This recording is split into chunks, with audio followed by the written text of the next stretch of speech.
ನಮಸ್ಕಾರ ವೀಕ್ಷಕರೇ, Karnataka power TV ನ್ಯೂಸ್ಗೆ ತಮ್ಮೆಲ್ಲರಿಗೂ ಸ್ವಾಗತ. ವಾರ್ತೆಗಳ ವಿವರ.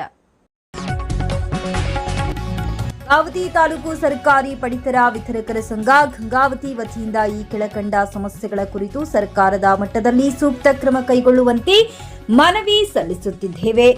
ಪಡಿತರ ವಿತರಣೆಯ ಸಮಯ ಬದಲಾವಣೆ ಕುರಿತು ಪ್ರಸ್ತುತ ಸರ್ಕಾರವು ಬೆಳಗ್ಗೆ 6 ಗಂಟೆಯಿಂದ ರಾತ್ರಿ 10 ಗಂಟೆಯವರೆಗೆ ಪಡಿತರ ವಿತರಣೆಯ ಸಮಯ ನಿಗದಿಪಡಿಸಿರುವುದು ಪಡಿತರ ವಿತರಕರ ಹಾಗೂ ಸಿಬ್ಬಂದಿಗೆ ತೀವ್ರ ತೊಂದರೆಯನ್ನ ಉಂಟು ಮಾಡಿದೆ. ಸುಮಾರು 16 ಗಂಟೆಗಳ ಕಾಲ ಅಂಗಡಿಯನ್ನ ತೆರೆದಿಡಬೇಕಾದ ಪರಿಸ್ಥಿತಿ ನಿರ್ಮಾಣವಾಗಿದ್ದು, ಆರೋಗ್ಯ, ಕುಟುಂಬ, ಜೀವನ ಹಾಗೂ ಆಡಳಿತಾತ್ಮಕ ಕಾರ್ಯಗಳ ಮೇಲೂ ಪ್ರತಿಕೂಲ ಪರಿಣಾಮ ಬೀರುತ್ತಿದೆ. ಆದ್ದರಿಂದ ಪಡಿತರ ವಿತರಕರ ಹಿತದೃಷ್ಟಿಯಿಂದ ಪಡಿತರ ವಿತರಣೆಯ ಸಮಯವನ್ನ ಮರುಪರಿಶೀಲಿಸಿ ಮೊದಲು ಇದ್ದಂತಹ ಸಮಯವನ್ನ ನಿಗದಿಪಡಿಸುವಂತೆ ಸರ್ಕಾರದೊಂದಿಗೆ ಚರ್ಚಿಸಿ ಕ್ರಮ ಕೈಗೊಳ್ಳಬೇಕಾಗಿ ವಿನಂತಿಸುತ್ತೇವೆ.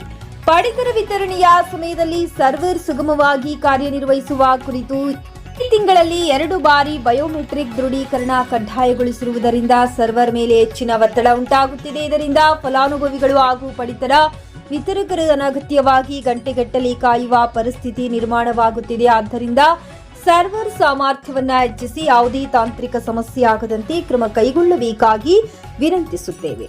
ಕೆವೈಸಿ ಪ್ರೋತ್ಸಾಹ ದಿನ ಬಿಡುಗಡೆ ಕುರಿತು ಕೆವೈಸಿ ಕಾರ್ಯವನ್ನ ಯಶಸ್ವಿಯಾಗಿ ಪೂರ್ಣಗೊಳಿಸಿ ಸುಮಾರು 7 ರಿಂದ 8 ವರ್ಷಗಳು ಪೂರೈಸಿದ್ದು, ಪಡಿತರ ವಿತರಕರಿಗೆ ಸರ್ಕಾರ ಘೋಷಿಸಿರುವ ಪ್ರೋತ್ಸಾಹ ಧನವನ್ನ ತಕ್ಷಣ ಬಿಡುಗಡೆ ಮಾಡುವಂತೆ ಕ್ರಮ ಕೈಗೊಳ್ಳಬೇಕಾಗಿ ವಿನಂತಿಸುತ್ತೇವೆ. ವಯೋವೃದ್ಧರು ಹಾಗೂ ಅಂಗವಿಕಲರಿಗೆ ಆಧಾರ್ OTP ಮೂಲಕ ಪಡಿತರ ವಿತರಣೆ ಕುರಿತು ಬಯೋಮೆಟ್ರಿಕ್ ನೀಡಲು ಸಾಧ್ಯವಾಗದ ವಯೋವೃದ್ಧರು ಹಾಗೂ ಅಂಗವಿಕಲ ಫಲಾನುಭವಿಗಳಿಗೆ ಆಧಾರ್ OTP ಮೂಲಕ ಪಡಿತರ ಪಡೆಯಲು ಶಾಶ್ವತ ಅವಕಾಶ ಕಲ್ಪಿಸುವಂತೆ ಸರ್ಕಾರಕ್ಕೆ ಮನವಿ ಸಲ್ಲಿಸಿ ಅಗತ್ಯ ಕ್ರಮ ಕೈಗೊಳ್ಳಬೇಕಾಗಿ ವಿನಂತಿಸುತ್ತೇವೆ. ನ್ಯಾಯಬೆಲೆ ಅಂಗಡಿ ಮಾಲೀಕರ ಭದ್ರತೆ ಹಾಗೂ ಕಮಿಷನ್ ಹೆಚ್ಚಳ ಕುರಿತು ಪಡಿತರ ವಿತರಕರ ಸಾರ್ವಜನಿಕ ಸೇವೆಯಲ್ಲಿ ಅನೇಕ ಒತ್ತಡಗಳು ಹಾಗೂ ಸಮಸ್ಯೆಗಳನ್ನು ಎದುರಿಸುತ್ತಿದ್ದಾರೆ. ಆದ್ದರಿಂದ ಪಡಿತರ ವಿತರಕರಿಗೆ ಸೂಕ್ತ ಭದ್ರತೆ ಒದಗಿಸುವುದರ ಜೊತೆಗೆ ಪ್ರಸ್ತುತ ನೀಡುತ್ತಿರುವ ಕಮಿಷನ್ ಅನ್ನು ಹೆಚ್ಚಿಸಿ ಜೀವನೋಪಾಯಕ್ಕೆ ಅನುಕೂಲವಾಗುವಂತೆ ಸರ್ಕಾರದ ಮಟ್ಟದಲ್ಲಿ ಕ್ರಮ ಕೈಗೊಳ್ಳಬೇಕಾಗಿ ವಿನಂತಿಸುತ್ತೇವೆ. ಆದ್ದರಿಂದ ಮೇಲ್ಕಂಡ ಎಲ್ಲಾ ಸಮಸ್ಯೆಗಳನ್ನ ಸರ್ಕಾರದ ಗಮನಕ್ಕೆ ತಂದು ಶೀಘ್ರದಲ್ಲಿಯೇ ಪಡಿತರ ವಿತರಕರಿಗೆ ಅನುಕೂಲವಾಗುವಂತಹ ಆದೇಶಗಳನ್ನು ಹೊರಡಿಸಲು ತಮ್ಮ ಅಮೂಲ್ಯ ಸಹಕಾರ ಹಾಗೂ ನೇತೃತ್ವವನ್ನ ನೀಡಬೇಕಾಗಿ ತಮ್ಮಲ್ಲಿ ವಿನಂತಿಸಿಕೊಳ್ಳುತ್ತೇವೆ. ಸನ್ಮಾನ್ಯ ಶ್ರೀ ಕೆ ಕೃಷ್ಣಪ್ಪನವರೇ ಹಾಗೂ ಪ್ರಧಾನ ಕಾರ್ಯದರ್ಶಿಗಳಾದಂಥ ಚೆನ್ನಕೇಶವ ಗೌಡರವರೇ ಹಾಗೂ ಎಲ್ಲ ವೇದಿಕೆ ಮೇಲೆ ಇರ್ತಕ್ಕಂಥ ಎಲ್ಲ ಪದಾಧಿಕಾರಿಗಳೇ ಹಾಗೂ ಜಿಲ್ಲಾ ಅಧ್ಯಕ್ಷರುಗಳೇ ಹಾಗೂ ಎಲ್ಲ ತಾಲೂಕಾ ಅಧ್ಯಕ್ಷರುಗಳಾದ ಹಾಗೂ ಇಲ್ಲಿ ಬಂದಂತಹ ನನ್ನ ಎಲ್ಲ ಅಣ್ಣತಮ್ಮರೇ, ಸೋದರ ಸೋದರಿಯರೇ, ಈ ಕೆಲವು ಸಮಸ್ಯೆಗಳ ಬಗ್ಗೆ ನಾವು ಗಂಗಾವತಿ ತಾಲೂಕಾ ಪಡಿತರ ವಿತರಕರ ಸಂಘದಿಂದ ಒಂದು 5-6 ವಿಷಯದ ಬಗ್ಗೆ ಒಂದು ಲೆಟರ್ನ ತಂದಿದ್ದೀವಿ. ಮಾನ್ಯ ಅಧ್ಯಕ್ಷರ ಮುಖಾಂತರ ಅದು ಸರ್ಕಾರಕ್ಕೆ ಒತ್ತಾಯ ಮಾಡಲಿ ಅಂತ ಹೇಳ್ತಾ ಮನವಿಯಲ್ಲಿ ಅದನ್ನ ನಮ್ಮ ಗಂಗಾವತಿ ತಾಲೂಕಾ ಸರ್ಕಾರಿ ಪಡಿತರ ವಿತರಕರ ಸಂಘದ ನಿರ್ದೇಶಕರಾದ ಚೆನ್ನಯ್ಯ ಸ್ವಾಮಿಯವರು ಓದಿ ಹೇಳ್ಬೇಕಂತೇಳಿ ಅವ್ರಿಗೆ ವಿನಂತಿ ಮಾಡ್ತೀವಿ. ಜನರ ನಂಬಿಕೆ ನಮ್ಮ ಶಕ್ತಿ, ಸಂಘದ ಶಕ್ತಿ ಒಗ್ಗಟ್ಟಿನ ಶಕ್ತಿ ನಿಸ್ವಾರ್ಥ ಸೇವೆಯಲ್ಲಿ ಎಂದು ನಡೆಸುತ್ತಾ ಗಂಗಾವತಿ ತಾಲೂಕು ಸರ್ಕಾರಿ ಪಡಿತರ ವಿತರಕರ ಸಂಘದಿಂದ ಮಾನ್ಯ ನಮ್ಮ ರಾಜ್ಯಾಧ್ಯಕ್ಷರಿಗೆ ಮನವಿಯನ್ನು ಸಲ್ಲಿಸ್ತಾ ಇದ್ದೇವೆ. ಕೆಲವೊಂದು ವಿಷಯಗಳನ್ನು ಇಟ್ಟು ಪ್ರಥಮವಾಗಿ ಪಡಿತರ ವಿತರಣೆಯ ಸಮಯ ಬದಲಾವಣೆ ಕುರಿತು ಪ್ರಸ್ತುತ ಸರ್ಕಾರ ಬೆಳಗ್ಗೆ 6 ಗಂಟೆಯಿಂದ 10 ಗಂಟೆವರೆಗೆ ಪಡಿತರ ವಿತರಣೆ ಸಮಯ ನಿಗದಿಪಡಿಸಿರುವುದು ಪಡಿತರ ವಿತರಕರ ಹಾಗೂ ಸಿಬ್ಬಂದಿಗೆ ತೀವ್ರ ತೊಂದರೆಯನ್ನು ಉಂಟು ಮಾಡುತ್ತದೆ. ಸುಮಾರು 14 ಗಂಟೆಗಳ ಕಾಲ ಅಂಗಡಿಯನ್ನು ತೆರೆದಿಡಬೇಕಾದ ಪರಿಸ್ಥಿತಿ ನಿರ್ಮಾಣವಾಗಿದ್ದು, ಆರೋಗ್ಯ, ಕುಟುಂಬ, ಜೀವನ ಹಾಗೂ ಆಡಳಿತಾತ್ಮಕ ಕಾರ್ಯಗಳ ಮೇಲೆ ಪ್ರತಿಕೂಲ ಪರಿಣಾಮ ಬೀರುತ್ತದೆ. ಆದ್ದರಿಂದ ಪಡಿತರ ವಿತರಕರ ಹಿತದೃಷ್ಟಿಯಿಂದ ಪಡಿತರ ವಿತರಣೆಯ ಸಮಯವನ್ನು ಪರಿಶೀಲಿಸಿ ಮೊದಲು ಇದ್ದಂತಹ ಸಮಯವನ್ನು ನಿಗದಿಪಡಿಸುವಂತೆ ಸರ್ಕಾರದೊಂದಿಗೆ ಚರ್ಚಿಸಿ ಕ್ರಮ ಕೈಗೊಳ್ಳಬೇಕೆಂದು ಮಾನ್ಯ ಅಧ್ಯಕ್ಷರಲ್ಲಿ ಮನವಿ ಮಾಡಿಕೊಳ್ಳುತ್ತೇವೆ. ಎರಡನೇ ವಿಷಯ, ಪಡಿತರ ವಿತರಣೆ ಸಮಯದಲ್ಲಿ ಸರ್ವರ್ ಸುಗಮವಾಗಿ ನಿರ್ವಹಿಸುವ ಕುರಿತು ಈ ತಿಂಗಳ 2 ಬಾರಿ ಬಯೋಮೆಟ್ರಿಕ್ ದೃಢೀಕರಣ ಕಡ್ಡಾಯಗೊಳಿಸಿರುವುದರಿಂದ ಸರ್ವರ್ ಮೇಲೆ ಹೆಚ್ಚಿನ ಒತ್ತಡ ಉಂಟಾಗುತ್ತದೆ. ಇದರಿಂದ ಫಲಾನುಭವಿಗಳು ಹಾಗೂ ಪಡಿತರ ವಿತರಕರು ಅನಧಿಕೃತ ಗಂಟೆಗಟ್ಟಲೆ ಕಾಯುವ ಪರಿಸ್ಥಿತಿ ನಿರ್ಮಾಣವಾಗುತ್ತದೆ.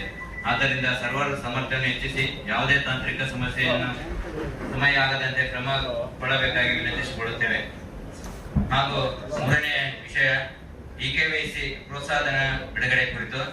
EKYC ಕಾರ್ಯವನ್ನು ಯಶಸ್ವಿ ಪೂರ್ಣಗೊಳಿಸಿ ಸುಮಾರು 7 ರಿಂದ 8 ವರ್ಷಗಳ ಪೂರ್ವಗೊಳಿಸಿದ್ದು, ಪಡಿತರ ವಿತರಕರಿಗೆ ಸರ್ಕಾರದ ಘೋಷಿಸಿರುವ ಪ್ರೋತ್ಸಾಹಧನವನ್ನು ತಕ್ಷಣ ಬಿಡುಗಡೆ ಮಾಡುವಂತೆ ಕ್ರಮ ಕೈಗೊಳ್ಳುವಂತೆ ಮಾನ್ಯ ಅಧ್ಯಕ್ಷರಲ್ಲಿ ನಮ್ಮ ಸಂಘವು ವಿನಂತಿಸುತ್ತದೆ. ಹಾಗೂ ವಯೋವೃದ್ಧರ ಹಾಗೂ ಅಂಗವಿಕಲರ ಆಧಾರ OTP ಮೂಲಕ ಪಡಿತರ ವಿತರಣೆ. ಈ ಒಂದು ಸಂದರ್ಭದಲ್ಲಿ ಅದು ವಯೋವೃದ್ಧರು ಮತ್ತು ಅಂಗವಿಕಲರಿಗೆ ಪಡಿತರ ವಿತರಣೆ ಮಾಡುವುದು ಬಹಳ ಕಷ್ಟಕರವಾಗಿರುವುದರಿಂದ ಬಯೋಮೆಟ್ರಿಕ್ ನೀಡಲು ಸಾಧ್ಯವಾಗದ ವಯೋವೃದ್ಧರು ಹಾಗೂ ಅಂಗವಿಕಲರಿಗೆ ಆಧಾರ OTP ಮೂಲಕ ಪಡಿತರ ಪಡೆಯಲು ಶಾಶ್ವತ ಅವಕಾಶ ಕಲ್ಪಿಸುವಂತೆ ಸರ್ಕಾರಕ್ಕೆ ಮನವಿ ಸಲ್ಲಿಸಿ ಅಗತ್ಯ ಕ್ರಮ ಕೈಗೊಳ್ಳಬೇಕೆಂದು ಮಾನ್ಯ ಅಧ್ಯಕ್ಷರಲ್ಲಿ ಈ ವಿಷಯ ಕೂಡ ಮನವಿ ಮಾಡಿಕೊಳ್ಳುತ್ತೇವೆ. ಹಾಗೂ 5ನೇ ವಿಷಯದಾಗಿ ನ್ಯಾಯಬೆಲೆ ಅಂಗಡಿ ಮಾಲೀಕರ ಭದ್ರತೆ. ಇದು ಪ್ರತಿ ಸಲನೂ ನಾವು ಮಾನ್ಯ ಅಧ್ಯಕ್ಷರಲ್ಲಿ ಗಮನ ತಂದಿದ್ದೇವೆ. ಪಡಿತರ ವಿತರಕರ ಸಾರ್ವಜನಿಕ ಸೇವೆಯಲ್ಲಿ ಅನೇಕ ಒತ್ತಡಗಳು ಹಾಗೂ ಸಮಸ್ಯೆಗಳು ಎದುರಿಸುತ್ತಿದ್ದೀವಿ ನಾವೆಲ್ಲರೂ. ಆದ್ದರಿಂದ ಪಡಿತರ ವಿತರಕರಿಗೆ ಸೂಕ್ತ ಭದ್ರತೆ ಇಲ್ಲನೇ ಇಲ್ಲ. ಪ್ರತಿ ಒಂದು ನ್ಯಾಯಬೆಲೆ ಅಂಗಡಿಯಲ್ಲಿ ಸಾರ್ವಜನಿಕರಿಂದ ಹಲವಾರು ತೊಂದರೆಗಳು ಬರ್ತದವ. ಅದನ್ನ ನಾವು ಗ್ರಾಮೀಣ ಮಟ್ಟದಲ್ಲಿ ಬಹಳ ಎದುರಿಸ್ತಾ ಇದೀವಿ. ಅದು ಭದ್ರತೆ ನಮಗೆ ಒದಗಿಸುವ ಜೊತೆಗೆ ಪ್ರಸ್ತುತ ನೀಡುತ್ತಿರುವ ಕಮಿಷನ್ ಹೆಚ್ಚಿಸಿ ಜೀವನೋಪಾಯಕ್ಕೆ ಅನುಕೂಲ ಆಗುವಂತೆ ಸರ್ಕಾರ ಮಟ್ಟದಲ್ಲಿ ಕ್ರಮ ಕೊಡಬೇಕೆಂದು ಮಾನ್ಯ ಸ್ಟೇಟ್ ಕಮಿಟಿ ಇದರಲ್ಲಿ ವಿನಂತಿಸಿಕೊಳ್ಳುತ್ತೇವೆ. ಆದ್ದರಿಂದ ಈ ಮೇಲ್ಕಂಡ ಎಲ್ಲಾ ಸಮಸ್ಯೆಗಳನ್ನು ಸರ್ಕಾರ ಗಮನಕ್ಕೆ ತಂದು ಶೀಘ್ರದಲ್ಲಿ ಪಡಿತರ ವಿತರಕರಿಗೆ ಅನುಕೂಲವಾಗುವಂತೆ ಆದೇಶ ಹೊರಡಿಸಲು ತಮ್ಮ ಅಮೂಲ್ಯ ಸಹಕಾರ ಹಾಗೂ ನೇತೃತ್ವವನ್ನು ನೀಡಬೇಕೆಂದು ತಮ್ಮಲ್ಲಿ ವಿನಂತಿಸಿಕೊಳ್ಳುತ್ತೇವೆ. ಧನ್ಯವಾದಗಳು. ಜನರ ನಂಬಿಕೆ ನಮ್ಮ ಶಕ್ತಿ. ಸಂಘದ ಶಕ್ತಿ ಒಗ್ಗಟ್ಟಿನ ಶಕ್ತಿ ನಿಸ್ವಾರ್ಥ ಸೇವೆಯಲ್ಲಿ ಎಂದು ನೆನೆಸುತ್ತಾ ಗಂಗಾವತಿ ತಾಲೂಕು ಸರ್ಕಾರಿ ಪಡಿತರ ವಿತರಕರ ಸಂಘದಿಂದ ಮಾನ್ಯ ನಮ್ಮ ರಾಜ್ಯಾಧ್ಯಕ್ಷರಿಗೆ ಮನವಿಯನ್ನು ಸಲ್ಲಿಸ್ತಾ ಇದ್ದೇವೆ. ಕೆಲವೊಂದು ವಿಷಯಗಳನ್ನು ಹಿಡಿದು ಪ್ರಥಮವಾಗಿ ಪಡಿತರ ವಿತರಣೆಯ ಸಮಯ ಬದಲಾವಣೆ ಕುರಿತು ಪ್ರಸ್ತುತ ಸರ್ಕಾರ ಬೆಳಿಗ್ಗೆ 6 ಗಂಟೆಯಿಂದ 10 ಗಂಟೆವರೆಗೆ ಪಡಿತರ ವಿತರಣೆ ಸಮಯ ನಿಗದಿಪಡಿಸಿರುವುದು ಪಡಿತರ ವಿತರಕರ ಹಾಗೂ ಸಿಬ್ಬಂದಿಗೆ ತೀವ್ರ ತೊಂದರೆಯನ್ನು ಉಂಟು ಮಾಡುತ್ತದೆ. ಸುಮಾರು 14 ಗಂಟೆಗಳ ಕಾಲ ಅಂಗಡಿಯನ್ನು ತೆರೆದಿಡಬೇಕಾದ ಪರಿಸ್ಥಿತಿ ನಿರ್ಮಾಣವಾಗಿದ್ದು, ಆರೋಗ್ಯ, ಕುಟುಂಬ ಜೀವನ ಹಾಗೂ ಆಡಳಿತಾತ್ಮಕ ಕಾರ್ಯಗಳ ಮೇಲೆ ಪ್ರತಿಕೂಲ ಪರಿಣಾಮ ಬೀರುತ್ತದೆ. ಆದ್ದರಿಂದ ಪಡಿತರ ವಿತರಕರ ಹಿತದೃಷ್ಟಿಯಿಂದ ಪಡಿತರ ವಿತರಣೆಯ ಸಮಯವನ್ನು ಪರಿಶೀಲಿಸಿ ಮೊದಲು ಇದ್ದಂತಹ ಸಮಯವನ್ನು ನಿಗದಿಪಡಿಸುವಂತೆ ಸರ್ಕಾರದೊಂದಿಗೆ ಚರ್ಚಿಸಿ ಕ್ರಮ ಕೈಗೊಳ್ಳಬೇಕೆಂದು ಮಾನ್ಯ ಅಧ್ಯಕ್ಷರಲ್ಲಿ ಮನವಿ ಮಾಡಿಕೊಳ್ಳುತ್ತೇವೆ. 2ನೇ ವಿಷಯ ಪಡಿತರ ವಿತರಣೆ ಸಮಯದಲ್ಲಿ ಸರ್ವರ್ ಸುಗಮವಾಗಿ ನಿರ್ವಹಿಸುವ ಕುರಿತು ಈ ತಿಂಗಳ 2 ಬಾರಿ ಬಯೋಮೆಟ್ರಿಕ್ ದೃಢೀಕರಣ ಕಡ್ಡಾಯಗೊಳಿಸಿರುವುದರಿಂದ ಸರ್ವರ್ ಮೇಲೆ ಹೆಚ್ಚಿನ ಒತ್ತಡ ಉಂಟಾಗುತ್ತದೆ. ಇದರಿಂದ ಫಲಾನುಭವಿಗಳು ಹಾಗೂ ಪಡಿತರ ವಿತರಕರು ಅನಧಿಕೃತ ಗಂಟೆಗಟ್ಟಲೆ ಕಾಯುವ ಪರಿಸ್ಥಿತಿ ನಿರ್ಮಾಣವಾಗುತ್ತದೆ. ಆದ್ದರಿಂದ ಸರ್ವರ್ ಸಾಮರ್ಥ್ಯವನ್ನು ಹೆಚ್ಚಿಸಿ ಯಾವುದೇ ತಾಂತ್ರಿಕ ಸಮಯ ಆಗದಂತೆ ಕ್ರಮ ಕೊಡಬೇಕಾಗಿ ವಿನಂತಿಸಿಕೊಳ್ಳುತ್ತೇವೆ.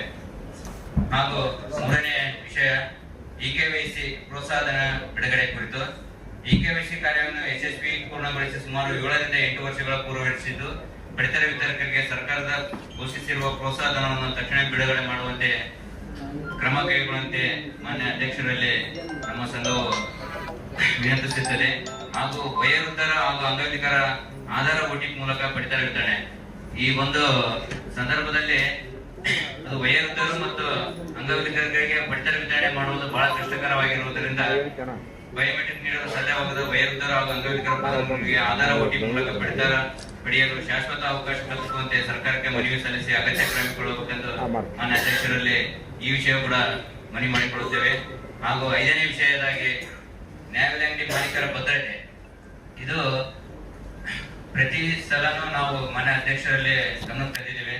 ಪಡಿತರ ವಿತರಕರ ಸಾರ್ವಜನಿಕ ಸೇವೆಯಲ್ಲಿ ಅನೇಕ ಒತ್ತಡಗಳು ಹಾಗೂ ಸಮಸ್ಯೆಗಳು ಎದುರಿಸುತ್ತಿದ್ದೀವಿ ನಾವೆಲ್ಲರೂ. ಆದ್ದರಿಂದ ಪಡಿತರ ವಿತರಕರಿಗೆ ಸೂಕ್ತ ಭದ್ರತೆ ಇಲ್ಲನೇ ಇಲ್ಲ. ಪ್ರತಿ ಒಂದು ನ್ಯಾಯಬೆಲೆ ಅಂಗಡಿಯಲ್ಲಿ ಸಾರ್ವಜನಿಕರಿಂದ ಹಲವಾರು ತೊಂದರೆಗಳು ಬರ್ತದವ. ಅದನ್ನ ನಾವು ಗ್ರಾಮೀಣ ಮಟ್ಟದಲ್ಲಿ ಬಹಳ ಎದುರಿಸ್ತಾ ಇದೀವಿ. ಅದು ಭದ್ರತೆ ನಮಗೆ ಒದಗಿಸುವ ಜೊತೆಗೆ ಪ್ರಸ್ತುತ ನೀಡುತ್ತಿರುವ ಕಮಿಷನ್ ಹೆಚ್ಚಿಸಿ ಜೀವನೋಪಾಯಕ್ಕೆ ಅನುಕೂಲ ಆಗುವಂತೆ ಸರ್ಕಾರ ಮಟ್ಟದಲ್ಲಿ ಕ್ರಮ ಕೊಡಬೇಕೆಂದು ಮಾನ್ಯ ಸ್ಟೇಟ್ ಕಮಿಟಿ ಇದರಲ್ಲಿ ವಿನಂತಿಸಿಕೊಳ್ಳುತ್ತೇವೆ. ಆದ್ದರಿಂದ ಈ ಮೇಲ್ಕಂಡ ಎಲ್ಲಾ ಸಮಸ್ಯೆಗಳನ್ನು ಸರ್ಕಾರ ಗಮನಕ್ಕೆ ತಂದು ಶೀಘ್ರದಲ್ಲೇ ಪಡಿತರ ವಿತರಕರಿಗೆ ಅನುಕೂಲವಾಗುವಂತೆ ಆದೇಶ ಹೊರಡಿಸಲು ತಮ್ಮ ಅಮೂಲ್ಯ ಸಹಕಾರ ಹಾಗೂ ನೇತೃತ್ವವನ್ನು ನೀಡಬೇಕೆಂದು ತಮ್ಮಲ್ಲಿ ವಿನಂತಿಸಿಕೊಳ್ಳುತ್ತೇವೆ. ಧನ್ಯವಾದಗಳು.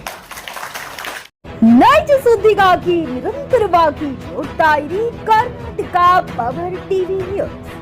ನೀವು ಇನ್ನು ನಮ್ಮ ಚಾನೆಲ್ ಸಬ್ಸ್ಕ್ರೈಬ್ ಮಾಡಿಲ್ಲ ಅಂದ್ರೆ ಕೂಡಲೇ ನಮ್ಮ ಚಾನೆಲ್ ಸಬ್ಸ್ಕ್ರೈಬ್ ಮಾಡಿ, ಲೈಕ್ ಮಾಡಿ, ಕಮೆಂಟ್ ಮಾಡಿ, ಶೇರ್ ಮಾಡಿ ಮತ್ತು ಬೆಲ್ ಐಕಾನ್ ಪ್ರೆಸ್ ಮಾಡಿ.